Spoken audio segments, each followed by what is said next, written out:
ఇక కొంతమంది police అధికారుల్లోనే BRS party కోవట్లు కూడా ఉన్నారట. ఎందుకంటే బీఆర్ఎస్ పార్టీ ఉప ఎన్నికలు ఎక్కడ జరిగితే అక్కడ కమిషనర్ల మార్పు జరగడం, పోలీసు ఉన్నతాధికారులకు సంబంధించి కొంత అక్కడ ఇన్ఛార్జ్గా ప్రకటించడం, అంటే వాళ్లకు సానుకూలంగా ఉంటారని కొంతమంది పోలీస్ అధికారులే నిత్యం ఎక్కడ పడితే అక్కడ వాడుకున్న నేపథ్యంలో అందరూ కూడా ప్రస్తుతం ఇప్పటికీ కొంతమంది బదిలీల పేరిట అప్రియాటైజ్డ్ అంటే ఇన్అప్రోప్రియేట్ సంబంధించినటువంటి ప్రియారిటీ లేనటువంటి కొన్ని శాఖలు కేటాయించి వాళ్ళను కొంత కట్టడి చేసే ప్రయత్నం చేశారు. కానీ క్షేత్రస్థాయిలో కూడా ఎస్ఐలు సిఐలు కానీ వాళ్ళు మొదటి నుంచి కూడా వాళ్ళ ట్రాన్స్ఫర్లకు సంబంధించి అన్ని విషయాల్లో కూడా టీఆర్ఎస్ పార్టీ తోడ్పాటును ఇచ్చింది, ముఖ్యంగా బీఆర్ఎస్ పార్టీ. కాబట్టి సో వాళ్ళ ఆ యొక్క గురుభక్తినా లేకపోతే వాళ్ళ యొక్క దాని ఏమంటారు కృతజ్ఞతా భావాన్ని ప్రదర్శిస్తున్నట్టు అక్కడ కొన్ని చోట్లలో ఇంకా కూడా కోవట్లలాగా మారి మీరు ఆ రకంగా చేయకపోయి ఆ రకంగానే ప్రదర్శిస్తే డెఫినెట్గా వేటు వేస్తామంటూ కూడా ప్రభుత్వం హెచ్చరిస్తోంది. ఇక బీజేపీ ఏ ఆశయంతోనైతే బీజేపీలో చాలామంది బీఆర్ఎస్ పార్టీలో ఉన్నటువంటి చాలామంది ఉద్యమకారులు, ఉద్యమంలో పనిచేసిన వ్యక్తులు తెలంగాణ రాష్ట్రము వచ్చిన తర్వాత ఏం సాధించామని ప్రశ్నిస్తూ బీజేపీ అయితేనే దీనికి సరైనటువంటి ప్రత్యామ్నాయం కేసీఆర్ గద్దించడం కోసం బీజేపీయే లక్ష్యము, బీజేపీయే ఎజెండా, బీజేపీయే ఒక ప్రధాన పార్టీ, ప్రధాన ప్రతిపక్షం అని చెప్పి అందరూ కూడా చాలామంది బీజేపీలో చేరిపోయారు. అయితే మొదట్లో చేరిన సందర్భంలో బీజేపీ కాస్త జోష్ వచ్చింది, కొన్ని ఉప ఎన్నికల్లో గెలవగలిగింది, జిహెచ్ఎంసీ వరంగల్ లాంటి కార్పొరేషన్ ఎన్నికల్లో కూడా తన ప్రాబల్యాన్ని కనబరిచింది. కానీ ఇటీవల కాలంలో అసెంబ్లీ ఎన్నికల నేపథ్యంలో సీనియర్ నాయకులు హేమాహమీలు ఓడిపోవడంతో బీజేపీ అనేది చాలా డక్కా ముక్కిలుంటూ సైలెంట్ అయిపోయింది. ఇంకో కారణం ఏంటంటే వాస్తవానికి బండి సంజయ్ని అధ్యక్ష పదవి నుంచి తొలగించడంతోనే క్షేత్రస్థాయిలో నాయకుల విషయానికి వస్తే ప్రజల్లో అయితే బీజేపీ అంటే పవర్ఫుల్నెస్ పోయింది. ఇక కిషన్ రెడ్డి ఎప్పుడైతే నియామకమైందో కిషన్ రెడ్డి కేవలం హైదరాబాద్ నగరంలోనే తప్ప ఇక క్షేత్రస్థాయిలో మండల స్థాయి సమీక్షలు కానీ మండలంలో ఏ రకంగా ఉంది, జిల్లాలో ఏ రకంగా ఉందని చెప్పి ఏ రోజు అడిగిన పాపాన పోలేదని చెప్పి ఆ బీజేపీ పార్టీ సొంత నాయకులు చెప్తున్నారు. ఇక సోషల్ మీడియా వేదికగా బండి సంజయ్, ఈటెల రాజేందర్ వర్గీయుల మధ్య ఎంత మేరకు తారాస్థాయికి యొక్క దాడి, పరస్పర దాడి లేకపోతే మాటలు తూటాలు పేలుతున్న మనం చూస్తూనే ఉన్నాం. ఇవన్నీ కట్టడి చేయడంలో కిషన్ రెడ్డి విఫలమయ్యారు. దీనికి తోడు కొంతమంది నాయకులకు తొత్తులుగా వ్యవహరిస్తేనే టికెట్లు వస్తాయి, వాళ్ళకు మాత్రమే ప్రాధాన్యత, వాళ్ళకు మాత్రమే సముచిత న్యాయం, గౌరవం అని కూడా నిన్న విక్రమ్ గౌడ్ గోషామహల్ టికెట్ ఆశించిన విక్రమ్ గౌడ్ బీజేపీకి రాజీనామా చేయడం జరిగింది. ఇక ఆయన బాటలోనే మరికొంతమంది ఇక సమయం లేదు మిత్రమా, శరణమా రణమా అన్నట్టుగా పార్లమెంట్ ఎన్నికలు వస్తున్న నేపథ్యంలో బీజేపీ నుంచి ఇక జంపింగ్ జపాంగులు కూడా రెడీ అవుతున్నారు. ఎందుకంటే వాళ్ళందరూ కూడా అక్కడ ఏదో ఆశించి బీజేపీకి అయినప్పటికీ ఆశించిన స్థాయిలో ఏమీ లేకపోగా పైపెచ్చు వాళ్ళు అసలు పార్టీ ఉన్నదా, పార్టీ ఎన్నికలకు సమాయత్తం అవుతుందా, తెలంగాణ రాష్ట్రాన్ని కొన్ని అధిష్టానం వదిలేసిందా అన్న తరహాలో కూడా కొన్ని మాటలు సంకేతాలు రావడంతో వాళ్ళందరూ కూడా జంపింగ్ జపాంగులు తయారవుతున్నారు. ఇక ఇవాళ రేపట్ల బీజేపీ నుంచి భారీగానే కాంగ్రెస్లోకి చేరికలు ఉండే అవకాశం పెద్ద ఎత్తున కనిపిస్తోంది. ఇక ఇదే అంశాలకు సంబంధించి వివిధ వార్తాపత్రికలు వచ్చిన కథనానికి సంబంధించి విశ్లేషణ చేసే ప్రయత్నం చేద్దాం. ముందుగా ఈనాడు విషయానికి వస్తే హెడ్లైన్ చూస్తే కనుక మెజార్టీ స్థానాల్లో గెలవాలి, బూత్ స్థాయి నుంచి పనిచేయాలి, రాష్ట్ర రైతులకు ఏఐసీసీ అధ్యక్షుడు మల్లికార్జున్ ఖర్గే దిశానిర్దేశం. ఇక లోక్సభ స్థానాల సమన్వయకర్తలకు అవగాహన కార్యక్రమం, తెలంగాణ నుంచి హాజరైన ఉప ముఖ్యమంత్రి బట్టి, మంత్రులు, ఇతర నేతలు. ఇక తెలంగాణలో పెట్టుబడులకు గూగుల్ సంసిద్ధత, సీఎం రేవంత్తో సంస్థ వైస్ ప్రెసిడెంట్ చంద్రశేఖర్ భేటీ. ఇక ఎమ్మెల్సీ ఉప ఎన్నికలకు రంగం సిద్ధం, 18 వరకు నామినేషన్ల స్వీకరణ, పోటీ ఉంటే 29న పోలింగ్, 2 స్థానాలకు నోటిఫికేషన్ విడుదల. ఇక స్వచ్ఛ సర్వేక్షణలో రాష్ట్రానికి అవార్డుల పంట, జాతీయ స్థాయిలో 4 పురస్కారాలు. ఆ తర్వాత భూ సమస్యల సత్వర పరిష్కారానికి మధ్యంతర నివేదికలు, క్షేత్రస్థాయి సమస్యలన్నింటిపైనే అధ్యయనం. ఇక త్వరలో నిధి విధానాలు ఖరారు. ఇక తొలి భేటీ అనంతరం వివరాలు వెల్లడించిన ధరణి కమిటీ సభ్యులు కోదండరెడ్డి, సునీల్ కుమార్. ఇక ధరణి మీద ప్రత్యేక కమిటీ ఏర్పాటు చేసింది కదా రాష్ట్ర ప్రభుత్వం, ఆ కమిటీ కూడా కొంత అధ్యయనం చేసి నివేదిక ఇచ్చిందట. అంటే పూర్తి నివేదిక కాదు, అసలు ఏం జరుగుతుంది, ఏం చేయబోతున్నారో ఒక మీడియా సమావేశం ఏర్పాటు చేసింది.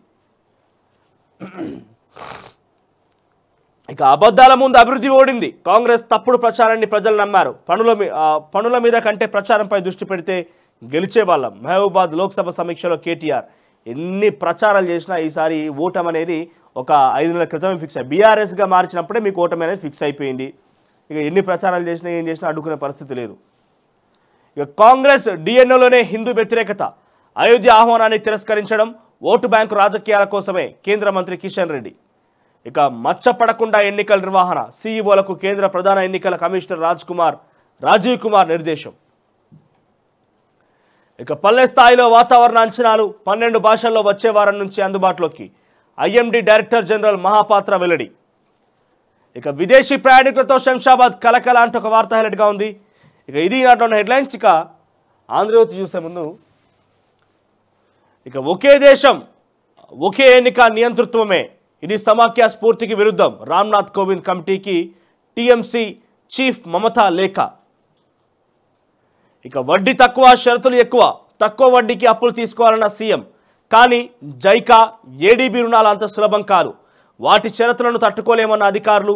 బడ్జెట్ అప్పులో లెక్కిస్తే ఇబ్బందికరమే. ఇక కేంద్ర ప్రభుత్వం మధ్యవర్తిత్వం నేర్పాల్సిందే. ఇక తెచ్చిన అప్పులను మౌలిక సదుపాయాలకు వాడాలి, పరకాలకు మళ్లిస్తే తదుపరి అప్పులు నిలిపివేత. ఇక ఇక్కడ ఏమంటున్నారు, పరకాల కోసం అప్పులు తీసుకొస్తే ఇచ్చే అవకాశం లేదు, కేవలం అభివృద్ధి పనులు లేకుంటే శంకుస్థాపనలకు సంబంధించి ఇన్ఫ్రాస్ట్రక్చర్ డెవలప్మెంటే చేయాలని చెప్పి ఆ యొక్క అప్పులు ఇచ్చేటువంటి సంస్థలు కూడా చెప్తున్నాయట.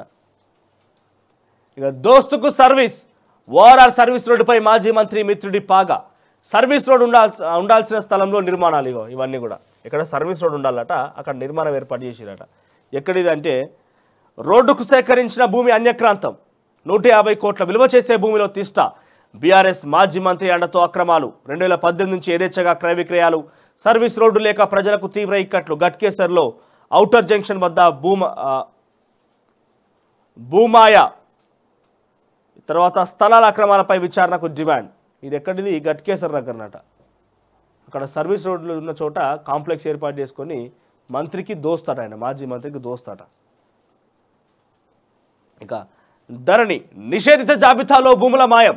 ధరణి పోర్టల్ వచ్చాక ఆక్రమణలు. ఇక నిషేధం నుంచి పట్టా భూమిగా మార్పు, వాటి ద్వారా వేల కోట్ల కుంభకోణాలు. ప్రభుత్వ గుర్తింపు. ఇక ధరణి కమిటీ దృష్టి, ఆయా భూముల వివరాలు ఇవ్వాలని అధికారులకు ఆదేశం. అనుమానాస్పద లావాదేవీలను పరిశీలించాలని నిర్ణయం. సమస్యల పరిష్కారానికి క్షేత్రస్థాయి కమిటీ. ఇక అబద్ధాల ముందు అభివృద్ధి ఓడింది. కాంగ్రెస్ దుష్ప్రచారం నమ్మి పనిచేసిన వారిని తిరస్కరించారు. పనుల కంటే ప్రచారంపై దృష్టి పెడితే గెలిచేవాళ్ళం. గిరిజనులకు ఎంతో చేస్తాం, అయినా పూర్తి మద్దతునివ్వలేదు. పార్టీ శ్రేణులు నిరుత్సాహపడాల్సిన అవసరం లేదు. కేసీఆర్ వంటి గొప్ప నాయకుడు మనకున్నారు. నిన్న ఒకనొక బీఆర్ఎస్ పార్టీకి సంబంధించిన కరుడుగట్టినటువంటి ఒక కార్యకర్త మాట్లాడుతూ నిత్యం తెలంగాణ భవన్కి కేసీఆర్ గారు లేకుంటే కేటీఆర్ గారికి హరీష్ రావు గారు వెంట ఉండే ఒక కార్యకర్తకు ఫోన్ చేసి, ఏం సంగతి మరి తెలంగాణ భవన్లో ఏం జరుగుతుంది మిత్రమా అంటే, అన్న ఏమని అనుకో కానీ కాంగ్రెస్ పార్టీ గెలిచినందుకు కాంగ్రెస్ పార్టీ కార్యకర్తల నాయకులు ఎంత సంతోషంగా ఉన్నారో తెలియదు, కానీ బీఆర్ఎస్ పార్టీ ఓడిపోయినందుకు మేము అంత సంతోషంగా ఉన్నామన్నా అంటున్నాడు. మీకు అర్థమైందా? బీఆర్ఎస్ పార్టీ నాయకుడే, బీఆర్ఎస్ పార్టీ కార్యకర్త, బీఆర్ఎస్ పార్టీ మామూలు బీఆర్ఎస్ పార్టీ కార్యకర్త కాదు, కట్టర్. అంటే ఒకరు నిజంగా పిలిచి నీ లైఫ్ మొత్తం సెట్ చేస్తే ఒక 100 కోట్ల రూపాయలు ఇస్తానని పార్టీ మారే అవకాశం లేదు. అటువంటి వ్యక్తి ఒక ఆయన మాట్లాడుతూ, మిత్రమా ఏం జరుగుతుంది తెలంగాణ భవన్లో అంటే, నేను బీఆర్ఎస్ పార్టీ కార్యకర్తను చెప్తున్నా, కాంగ్రెస్ పార్టీలు ఎంత కూర్చున్నారో నాకు తెలియదు, ప్రభుత్వం వచ్చే వాళ్ళు ఎంత సంతోషంగా ఉన్నారో తెలియదు, కానీ బీఆర్ఎస్ ఓడిపోయినందుకు నేను సంతోషంగా ఉన్నా అంటాను. ఎందుకంటే ఈ దొరలు గడిలు దించిర్రన్నా, దొరలు దిగొచ్చిర్రన్నా, అందరిని పిలిచి ఒక్కొక్కరిని పిలిచి మాట్లాడుతున్నారన్నా. ఒకప్పుడు మాట్లాడే పరిస్థితి ఉండేనా? ఇవాళ రేపట్ల పార్లమెంట్ సమావేశాలు జరుగుతున్నాయి కదా, సమీక్ష సమావేశాలలో కేటీఆర్ని కింది స్థాయి కార్యకర్తలు ప్రజాప్రతినిధులు ఉతికి ఆరేస్తున్నారట. బయటికి చెప్పలేకపోతున్నా, బయటికి వార్తలు పొక్కకుండా దాచిపెడుతున్నారు, కానీ ఉతికి ఆరేస్తున్నారు. నువ్వు చేయబట్టే ఇట్లా అయింది, నీ కథ వల్ల ఇట్లా అయింది, నువ్వేం చేసినావు, ఎందుకు సమన్వయపరచలేకపోయినావు, కార్యకర్త ఎందుకు మర్చిపోయినావు, ఎవరోజైనా కలిసినవా, ఒక మాటిన్నవా, ఒక సమస్య ఇన్నవా, ఇంత అహంకారం నోడించని చెప్పి ఏకి పారేస్తున్నారట కేటీఆర్ని అక్కడ. కానీ బయటికి పొక్కలేకపోతున్న వార్తలు. ఎందుకంటే మన కవిత మాట్లాడింది, కవితని ఇన్స్పిరేషన్గా చాలామంది తీసుకొని మాట్లాడి ఉంటారు కదా. సో బీఆర్ఎస్ పార్టీ నాయకులు సంతోషంగా ఉన్నట్టు బీఆర్ఎస్ పార్టీ ఓడిపోయినందుకు. ఇక 14 సీట్లు పక్క, లోక్సభ ఎన్నికల పోరు మొదలైనట్లే. ప్రచార వ్యూహాలకు పదును పెట్టండి తెలంగాణ కోఆర్డినేటర్తో కాంగ్రెస్ అధ్యక్షుడు మల్లికార్జున్ ఖర్గే. ఇక సీఎం క్యాంప్ ఆఫీస్గా పాయిగా ప్యాలెస్ పరిశీలించిన సిఎస్ అధికారులు. భవన పటిష్టత సౌకర్యాలపై ఆరో నిజాం పాలనలో నిర్మాణం. గతంలో యుఎస్ కన్సులేట్ ఇక్కడే. ఇక హెచ్ఎండిఏ ప్రక్షాళన, మార్పులు చేర్పులు చేపడుతున్న దానకిషోర్. డిప్యుటేషన్పై వచ్చిన వారు సొంత శాఖలకు. ఎస్టేట్ ఆఫీసర్ బాధ్యత జాయింట్ కమిషనర్కు. ఇక మెట్రోపాలిటన్ కమిషనర్ ఓఎస్డి తొలగింపు. ఇక రాజుకుంటున్న మున్సిపల్ రగడ, ప్రతి చోట అవిశ్వాస తీర్మానం కోసమై ప్రత్యేకంగా ఏర్పాట్లు, ప్రత్యేకంగా అవిశ్వాస తీర్మానాలపైన చర్చ. ఎక్కడెక్కడ రాష్ట్ర వ్యాప్తంగా 29 మున్సిపాలిటీల అవిశ్వాస నోటీసులు. వర్ధనపేట చైర్పర్సన్, వైస్ చైర్పర్సన్ పైన, బెల్లంపల్లి చైర్పర్సన్ పై నేడు అవిశ్వాసం. బీఆర్ఎస్కు 18 మంది కౌన్సిలర్లు గుడ్ బై. ఇప్పటికే ఆర్మూర్, నల్గొండ హస్తగతం. ఇక మలుపులు తిరుగుతున్న పుర రాజకీయం. ఈ నెలాఖరుకు 4 ఏళ్ల పాలన పూర్తి. ఇక గవర్నర్ వద్దే మున్సిపల్ చట్ట సవరణ బిల్లు. ఖమ్మం డీసీసీబీ చైర్మన్ పైన అవిశ్వాసం. మొత్తం అవిశ్వాసాలు జరుగుతున్నాయి. ఇక సీతమ్మ సాగర్ పనులు ఆపండి, ప్రాజెక్టు సీఈఓపై చర్యలు తీసుకోండి కేంద్రం.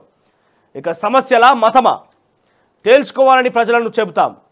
మత ప్రాతిపాదికన బీజేపీ ప్రచారం రాజ్యాంగ వ్యతిరేకం. హిందుత్వం అంశంపై ఆ పార్టీ సొత్తు కాదని వివరిస్తాం. బడ్జెట్ సమావేశాల తర్వాత ఇండియా కూటమి ప్రచారం. రామ మందిర ప్రారంభానికి వ్యూహాత్మకంగానే దూరం. 140 స్థానాల్లో కాంగ్రెస్ విజయం ఖాయమన్న సీనియర్ నేత. ఇక 31 నుంచి పార్లమెంట్ బడ్జెట్ సమావేశాలు. ఫిబ్రవరి 9 వరకు నిర్వహణ. మహిళా రైతులపై వరల జల్లు కురిచే ఛాన్స్ అట. ఇక అక్కడ టీఎస్పీఎస్లో మరో 2 సభ్యులు ఉన్నారట. వాళ్ళిద్దరు కూడా రాజీనామాకు సిద్ధమయ్యారట. వైద్యులుగా యోచనలో టీఎస్పీఎస్ సభ్యులు. కమిషన్ చైర్మన్ పదవి కోసం ఢిల్లీలో పైరవీలు. ఇది ఆంధ్రప్రదేశ్లో హెడ్లైన్స్. ఇక వెలుగు విషయానికి వస్తే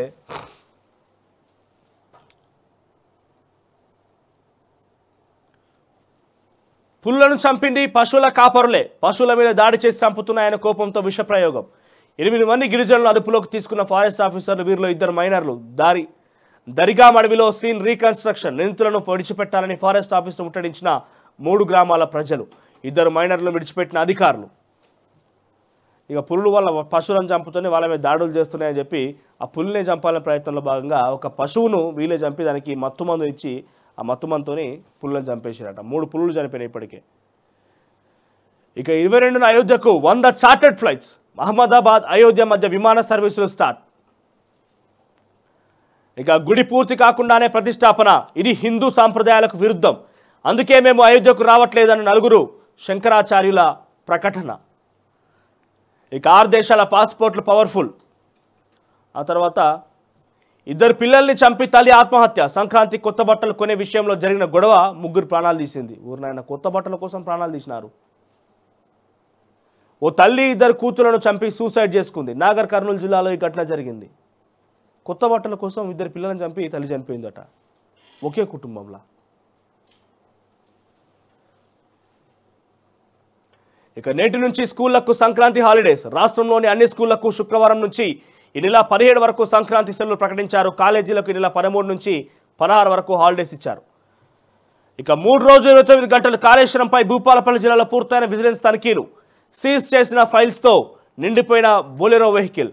ఇక ఫైల్స్ కట్టలపై ఇరిగేషన్ ఇంజనీర్ల పేర్లు. హైదరాబాద్లోని హెడ్ ఆఫీస్కు తరలింపు. తర్వాత ధరణి సమస్యలను సెట్ చేద్దాం. ఆ తర్వాత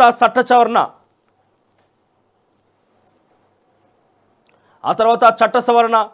రాష్ట్ర సర్కార్ నిర్ణయం. పెండింగ్లో ఉన్న 2.5 లక్షలకు పైగా అప్లికేషన్లు. వాటికి పరిష్కారం చూపనున్న ప్రభుత్వం. ఫీల్డ్ విజిట్ చేసి ప్రాబ్లమ్స్ తెలుసుకోవాలని యోచన. సమస్యలపై చర్చించిన ధరణి కమిటీ.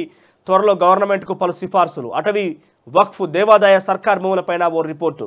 ఈ నెల 17న మరోసారి కమిటీ సమావేశం. ఇక ఎమ్మెల్సీలుగా ఎవరికి ఛాన్స్? 2 ఎమ్మెల్యే కోటా సీట్లకు విడివిడిగా నోటిఫికేషన్ ఇవ్వడంతో 2 కాంగ్రెస్ ఖాతాలోకే. ముందు వరుసలో అద్దంకి దయాకర్, చిన్నారెడ్డి, మహేష్ కుమార్ గౌడ్ పేర్లు. ఈ నెల 15 లేదా 16న అభ్యర్థుల ప్రకటన. గవర్నర్ కోటాలో ప్రొఫెసర్ కోదండరామ్, జాఫర్ జావేద్కు అవకాశం. ఇక ఎమ్మెల్యే కోట, ఎమ్మెల్సీ ఉప ఎన్నికల నోటిఫికేషన్లు. నామినేషన్ దాఖలు చేయనున్న 18 వరకు గడువు. ఇక 29న పోలింగ్, అదే రోజు రిజల్ట్. ఇక ప్రభుత్వంతో కలిసి పనిచేయడానికి రెడీగా ఉన్నాం. గూగుల్ వైస్ ప్రెసిడెంట్ తోట చంద్రశేఖర్ వెల్లడి. సీఎం రేవంత్తో భేటీ. ఇక ఫీల్డ్లో తక్కువ పాస్బుక్లు ఎక్కువ. అదనంగా రికార్డులోకి ఎక్కిన 6.50 లక్షల ఎకరాలు. ఇక్కడ ఫీల్డ్ ఏమో తక్కువ, ఎన్ని ఎక్కిందట అదనంగా అంటే 6 లక్షల ఎకరాలు అదనంగా ఎక్కి. 6 లక్షల రూపాయలు 6 లక్షల ఎకరాలు ఎందుకు ఎక్కినాయి అంటే 6 లక్షలు ఇంటూ 10,000 రూపాయలు అంటే కొన్ని కోటాను కోట్ల రూపాయల రైతు బంధు రూపంలో వాళ్ళకు సమర్పయామి చేయడం కోసం ఆ రకంగా ప్రయత్నం. 6 లక్షల కోట్ల 6 లక్షల ఎకరాలు ఎక్కువ ఉన్నాయట. ఉన్న రికార్డుల కంటే 6 లక్షలు ఎక్కువ ఉన్నాయట. ఇక అనేక గ్రామాల్లో 100 నుంచి 20% భూమి ఎక్కువగా నమోదు. పాస్బుక్లో విస్తీర్ణాన్ని సవరించాలంటున్న నిపుణులు. ధరణి పోర్టల్ ప్రక్షాళనకు ఇదే పెద్ద సవాళ్ళని వెల్లడి. ఇక మళ్ళీ బండి సంజయ్ ఏమొచ్చిండేమంటాడు, అన్న ఏందే మేము అధికారంలోకి వస్తే కేటీఆర్ ఈ పాటికే జైల్లో ఉంటాడు. అబ్బా పాపం అధికారం రాక అన్న వదిలిపెడుతున్న కేటీఆర్ని పాపం అని చెప్పి, కానీ లేకపోతే వచ్చే ఉంటే ఈ పాటికి తీసుకుపోయి చెర్లపల్లి జైల్లో గతంలో చెప్పిండు కదా, మంచం రెడీగా ఉన్నది, కంచం రెడీగా ఉన్నది, డబుల్ బెడ్రూమ్ ఇల్లు రెడీగా ఉన్నది చెర్లపల్లి జైల్లో అని. దాన్ని తీసుకపోయి వేస్తాడు అన్న, గుర్ర గుంజుకపోయి వేస్తాడు. అధికారం అంటే ఎట్లా అన్న తెలంగాణ రాష్ట్రం మొత్తమా, లేకుంటే ఇక మొత్తం సర్పంచ్ కూడా గెలవాలి, సర్పంచులు జడ్పీటీ ఎంపీ అందరు గెలితేనే తీసుకుపోయేస్తారా ఎట్లా అన్నట్టు. కేంద్రంలో ప్రధాని ఉన్నారు మీరు, హోంమంత్రి మీ ప్రభుత్వమే, మీ పార్టీయే, అందరూ కేంద్రంలో అధికారంలో పార్టీ కాస్త ఇంకా అధికారంలోకి రావాలంటే మరి మీ మాటలు ఆశ్చర్యకరంగా తీస్తా. ఒక రకంగా ఏమున్నాయంటే అయ్యేది లేదు పోయేది లేదు, కానీ ఉత్తగానే ఓ మాట అనేది అయిపోద్ది కానీ అంటే అంటున్నారు. కేంద్ర అధికారంలో మీ పార్టీ కదా. ఇప్పుడు రేపటి రోజున మళ్ళీ బండి సంజయ్ ఏమంటాడు తెలుసా, రాష్ట్ర అధికారంలోకి రాగానే కేటీఆర్ ఈ పార్టీకి జైల్లో ఉంటున్నాడు ఇప్పుడు అంటున్నాడు కదా. రేపేమంటాడు మళ్ళీ, ఈ జిహెచ్ఎంసీ కార్పొరేషన్ రాగానే వేస్తాం, కింది స్థాయిలో ఊళ్ళేమో వార్డు మెంబర్ గెలవంగానే వేస్తాం. ఇక బీజేపీ జాతీయ ప్రధాన కార్యదర్శి ఎంపీ బండి సంజయ్ కాళేశ్వరంపై జ్యుడిషియల్ విచారణ మేడిగడ్డకి పరిమితమా, అవినీతి బీఆర్ఎస్ నేతలను కాంగ్రెస్ ఎందుకు కాపాడుతుందని ప్రశ్న. ఇక గొప్పగా పనిచేసిన ప్రజలు తిరస్కరించారు, పనులు చేసుకుంటూ పోయినాం, ప్రచారం చేసుకోలే అన్న కేటీఆర్. ప్రచారం మీద ఫోకస్ పెట్టి ఉంటే గెలిచే వాళ్ళమని కామెంట్. నిజంగా ఇది ఒప్పుకుంటారా మీరు? వీళ్ళు పనులు చేసినట్ట, ప్రచారం చేయలేదట. రూపాయి ఇట్లిస్తే 10 రూపాయలు ప్రచారం చేసారు, రూపాయి జరిగితే 10 రూపాయలు ప్రచారం. మీకన్నా ఎక్కువ ప్రచారం చేసుకునే వాళ్ళు ఎవరు ఉన్నారా? టీవీ ఛానళ్ళు మీయి, పేపర్లు మీయి, డిజిటల్ ఛానళ్ళు మీయి, తర్వాత సెలబ్రిటీలు మీరు, అన్ని రకాలుగా ఎక్కడ దొరుకుతుంది అక్కడ ప్రచారం చేసిన మీరు ప్రచారం చేసుకోవాలంటే ఎవరు నమ్ముతారు కేటీఆర్ గారు? ఇక పోలీసుల్లో బీఆర్ఎస్ కోవట్టులు, ప్రభుత్వ రహస్యాలను గులాబీ నేతలకు చేరవేసుడే వీళ్ళ పని. బీఆర్ఎస్ హయాంలో పైరవిలతో ఎరిగి ఇప్పుడు కోవట్టుకు అవతారం. వీళ్ళలో 4 పెద్ద ఆఫీసర్లతో పాటు డీఎస్పీ సిఐ స్థాయి ఆఫీసర్లు ఉన్నట్టు అనుమానాలు. కదలికలపై నిఘా పెట్టిన సర్కార్. ఇక క్లీన్ సిటీలో హైదరాబాద్కు 9వ స్థానం, గుండ్లపోచంపల్లి, నిజాంపేట, సిద్దిపేటకు అవార్డులు. దేశంలో క్లీనెస్ట్ సిటీగా 7వసారి ఇండోర్ టాప్ స్వచ్ఛ సర్వేక్షణ అవార్డులు అందజేసిన రాష్ట్రపతి. ఇక తెలుగు విషయానికి వస్తే, ఇంకా మళ్ళీ బీఆర్ఎస్ మనకొద్దు, అసెంబ్లీ ఎన్నికల్లో చావు దెబ్బతీసింది, తెలంగాణకు దూరమయ్యామన్న భావన. అధిష్టానానికి నాయకుల రిక్వెస్ట్, పునరాలోచనలో గులాబీ బాస్ పేరు మార్పునికి అందరి మొగ్గు, పార్లమెంట్ ఎన్నికల్లోపు సాధ్యమేనా? మొదటగా మనం ఈ అంశాలు లేవనెత్తినాం. మొన్న ఏమన్నాం, బీఆర్ఎస్ పార్టీ ఉన్నది, బీఆర్ఎస్ అంటే తెలంగాణ సెంటిమెంట్ వాళ్ళు పోగొట్టుకున్నారు కాబట్టి ఇంకా కూడా బీఆర్ఎస్ను కొనసాగించే అవకాశం కేసీఆర్ తీసుకోడు. కేసీఆర్కి రాజకీయంగా ఆయన ఇప్పుడు ఓడిపోయి ఉండొచ్చు, కానీ చాలా చాతుర్యం, చాలా చాణక్యత ప్రదర్శించే వ్యక్తి కేసీఆర్. ఒక రకంగా టీఆర్ఎస్ని కాస్త బీఆర్ఎస్గా ఎందుకు మార్చిర్రాయి అని చెప్పి మీరు బీఆర్ఎస్ పార్టీకి తెలిసినటువంటి అత్యంత సన్నిహితులుగా ఉన్న సీనియర్ నాయకులు అడిగితే వాళ్ళు చెప్తారు కేటీఆరే కారణం అంటారు. టీఆర్ఎస్ నుంచి బీఆర్ఎస్గా మార్చడానికి కారణం కేటీఆరే. సో దేశవ్యాప్తంగా పోదాం, మీరు దేశవ్యాప్తంగా తిరగండి, నేను రాష్ట్రాన్ని చూసుకుంటాను రకంగా కేటీఆర్ మాట్లాడడం కారణంగానే కేసీఆర్ టీఆర్ఎస్ని బీఆర్ఎస్గా మార్చడం అనేది కొంతమంది సీనియర్ బీఆర్ఎస్ నాయకులే చెప్పకనే చెప్తున్నారు వాళ్ళంతా కూడా. సో ఇక బీఆర్ఎస్ పార్టీ చెల్లుబాటు కాదు కాబట్టి బీఆర్ఎస్ని కాస్త మన టీఆర్ఎస్గా తిరిగి తీసుకొచ్చేందుకు ప్రయత్నం చేస్తున్నట్ట. మరి ఆ మధ్యలో టీఆర్ఎస్ పార్టీ రిజిస్ట్రేషన్ కూడా చేస్తున్నారు. ఎక్కడ తెలంగాణ రాజకీయ సమితి అని పేరు పెట్టి రిజిస్ట్రేషన్ కూడా చేస్తున్నారు. మరి వాళ్ళు ఇట్లా టీఆర్ఎస్ అని వాళ్ళకు ఉన్నది కదా, మరి ఇవ్వకుండా అడ్డుకుంటారో ఏం చేస్తారో చూడాలి మరి ఎట్లయితుంది అనేది. మొత్తం మీద బీఆర్ఎస్ పార్టీ లేదుగా. ఇక ఏపీ రాష్ట్రం పోతా, నేను ఏపీలో మొత్తం తవ్వుతా, మహారాష్ట్రలో ఏలుతా, మధ్యప్రదేశ్లో దున్నుతా అని చెప్పి మాటలున్నాయి కదా, ఇవన్నీ బంద్ చేసుకోర్రు. ఇక ఇవన్నీ అయిపోయినాయి, ఏం లేదు. ఆఖరికైతే టీఆర్ఎస్ పార్టీ. ఇక పల్లెబాట పట్టిన నగరం హైదరాబాద్ విజయవాడ హైవేపై వాహనాల రద్దీ. ఇక ఎమ్మెల్సీ ఎన్నికల నోటిఫికేషన్. ఖమ్మం బరిలో సోనియా, ఇందిరా బాటలోనే తెలంగాణకు సీఎం రేవంత్ ప్రత్యేక చొరవ. ఏఐసీసీ నుంచి ఆర్టీవీకి కీలక సమాచారం. ఇక బీజేపీతో 4 ఖటీఫ్, కాంగ్రెస్లో చేరనున్న జయసుధా, విక్రమ్ గౌడ్, బండ కార్తిక, ఆకుల రాజేందర్.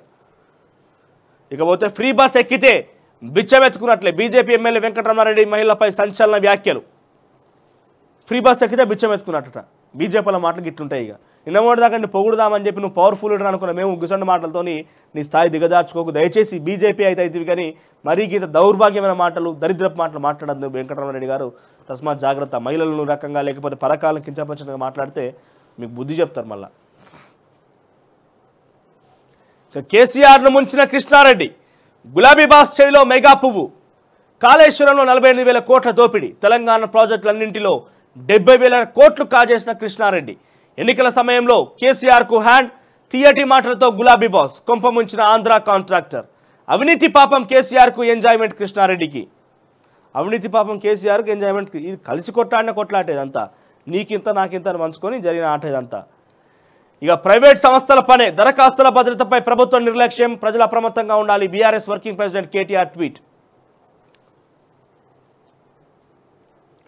ఇక ప్రజాపాలన డేటా సైబర్ దొంగల పాలు, ప్రైవేట్ సంస్థలకు డేటా ఎంట్రీ బాధ్యత వారే సైబర్ నేరగాళ్లకు అందించారా?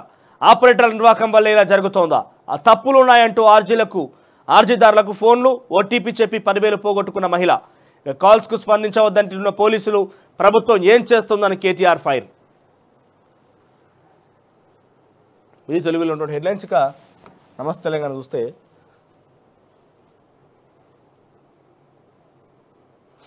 ఇక పచ్చదనంలో చిచ్చు, 2.5 లక్షల చెట్లపై వేటు, 50కి పైగా జీవజాతుల బలి. ఇక 100 ఎకరాలు ఏదైతే ప్రొఫెసర్ జయశంకర్ యూనివర్సిటీ, కొండా లక్ష్మీ బాపూజీ యూనివర్సిటీలో 100 ఎకరాలు హైకోర్టు కేటాయించాలని చెప్పి రాష్ట్ర ప్రభుత్వం జీవో విడుదల చేసిందో, దాన్ని నిరసనగా విద్యార్థులు లేకపోతే అందరూ కూడా రోడ్డెక్కిన పరిస్థితి. నిన్న సోమాజిగూడ ప్రెస్ క్లబ్లో కూడా మన దగ్గరకు వచ్చి అడ్వకేట్ బర్ల మల్లేష్ ఆధ్వర్యంలో ఒక అధ్యయన కమిటీ ఏర్పాటు చేసి అందరూ కూడా వ్యతిరేకిస్తున్నారు. ఆ పాశ్చిమ యాదగిరి జర్నలిస్టులు అందరూ కూడా పెద్ద ఎత్తున దీన్ని వ్యతిరేకిస్తూ వాళ్ళు ఒక తీర్మానం చేయడం జరిగింది. హైకోర్టు తరలించొద్దు, అవసరమైతే ఎటువంటి ప్రికాషన్ తీసుకోవాలి. ఇక్కడ హైకోర్టు ఒక చరిత్రాత్మకమైన హైకోర్టుని తరలిస్తే ఈ చరిత్రలో మనం హైకోర్టు అనే ఒక పదాన్ని కోల్పోతాం. సో ఇక్కడే కొనసాగించాలని రకంగా అందరూ డిమాండ్ చేయడం జరిగింది.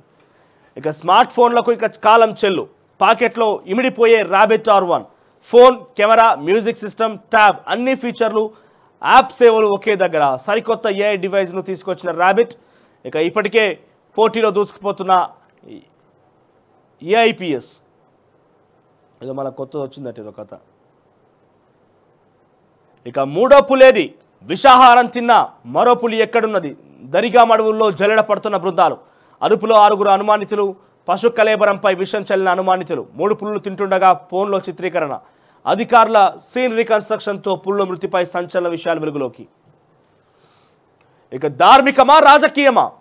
సనాతన ధర్మాన్ని అపహాస్యం చేస్తారా? ప్రధాన గర్భగుడిలో ప్రతిష్టాపన చేస్తుంటే పీఠాధిపతులం బయట చప్పట్లు కొట్టాలా? నిర్మాణం పూర్తి కాకుండానే ప్రాణప్రతిష్ఠ, ఎన్నికల్లో లబ్ధి పొందడానికే ఇదంతా. శంకరాచార్య పీఠాధిపతులు ఆగ్రహం. ఇక అయోధ్యకు రాబోమంటున్న స్పష్టీకరణ. ఇక నిలబడతాం, కలబడతాం, ప్రజల పక్షాన పోరాడతాం, కిరటంలా తిరిగి లేస్తామన్న కేటీఆర్. బాగానే ఉన్నది రైమింగ్, ఏదో నిలబడతాం కలబడతాం. RRR సినిమాకి ఎవరైనా డైరెక్టర్ రామ్ గోపాల్ వర్మనో లేకపోతే ఎవరు ఆయన పేరు పూరి జగన్నాథ్ రాజమౌళి గారు ఉపయోగించుకోవచ్చు. నిలబడతాం, కలబడతాం, ప్రజల పక్షాన పోరాడతాం, కిరటంలా తిరిగి లేస్తాం, ఇన్ని రోజులు ఎడబోతాం, ఎడవంటాం. ఇక పెట్టుబడి సాయం తిరుబడిగా, నత్తనడకన రైతు బంధు సాయం పంపిణీ మార్చి ఆఖరి నాటికి పూర్తయ్యే అవకాశం. పాలమూరులో పలుమార్లు స్పష్టం చేసిన సీఎం రేవంత్. నెల రోజుల్లో ఎకరమున్నర రైతులకే జమ, ఇంకా చెల్లించాల్సింది 6,500 కోట్లు. రైతు బంధు విషయంలో ఇంకా కూడా సాయం అందలేదట. ఇప్పటివరకు ఎంత? ఎకరమున్నర మాత్రమే ముట్టిందట. పలుమార్లు స్పష్టం చేసిన సీఎం రేవంత్, మార్చి ఆఖరి నాటికి పూర్తయ్యే అవకాశం అట. ఇక ముఖ్యమంత్రి అసహాయ నిధి, నిలిచిన CMRF చెల్లింపులు పెండింగ్, ఫైళ్లకు కలగని మోక్షం, కొత్త ఆర్జిన స్వీకరణకు నిరాకరణ, సాయం కోసం ఎదురుచూపులు. ఇక అమెజాన్ క్రెడిట్ కేటీఆర్దే, నిజాన్ని పసిగట్టిన నెటిజన్లు. కాంగ్రెస్కు కౌంటర్లు, బీఆర్ఎస్ కృషితో ఏడాది కిందటే పెట్టుబడి డీల్, తమ ప్రభుత్వం ఘనతగా కాంగ్రెస్ శ్రేణుల ప్రచారం. ఇక నీళ్లు లెక్క నిగూఢం, తెలంగాణలో పుష్కలంగా తాగునీరు అయినా కోయినా నీళ్లెందుకు?